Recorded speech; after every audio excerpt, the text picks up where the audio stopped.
She's channeling something, J.K. Rowling, because you can't put them down.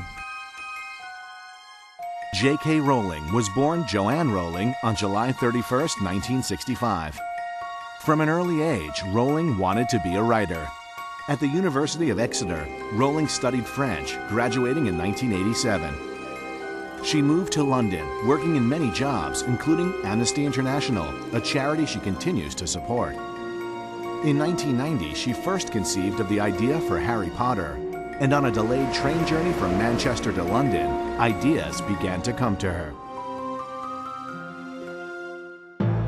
On December 30th, 1990, her mother, who had been battling multiple sclerosis, died at the age of 45.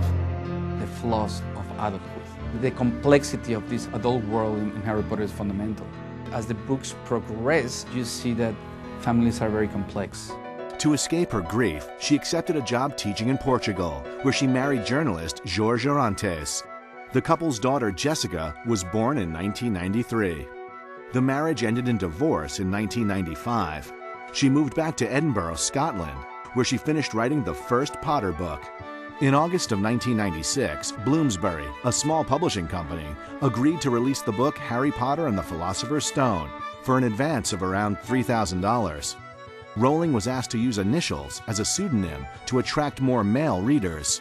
Rowling chose K for Kathleen as her second initial to honor her grandmother. Book sales started to take off, and a grant from the Scottish Arts Council enabled Rowling to write full-time. Then, Scholastic Books agreed to pay about $200,000 for the U.S. rights. In 1998, the author was awarded the British Book Award for Children's Book of the Year. There was this rather strange phenomenon where all of my friends with children were going on about these books and were reading them, and I always thought it was slightly suspect, frankly, that grown-ups were obsessed with children's books, and I thought it was a sign that they were poorly educated. And I started the first book, and I looked up, and it was 3 days later, and I'd read 4 of them, and I got it.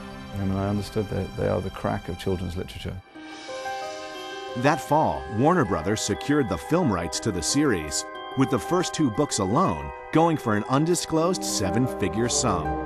In July of 2000, the series' 4th installment became the fastest-selling book in the history of publishing.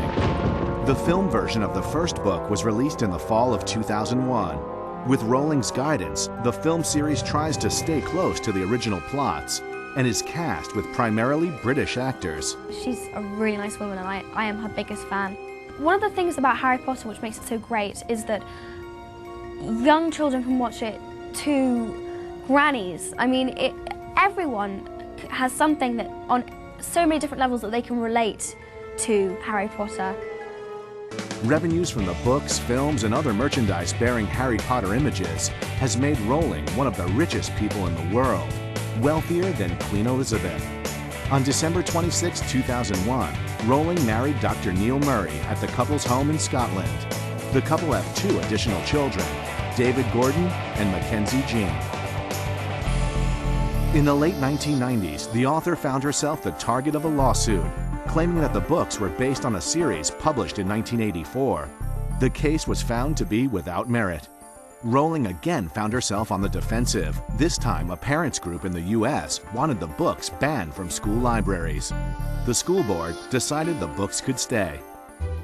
The 5th installment hit bookstores in June 2003, and the 6th, released in 2005, sold 6.9 million copies in the United States in its first 24 hours.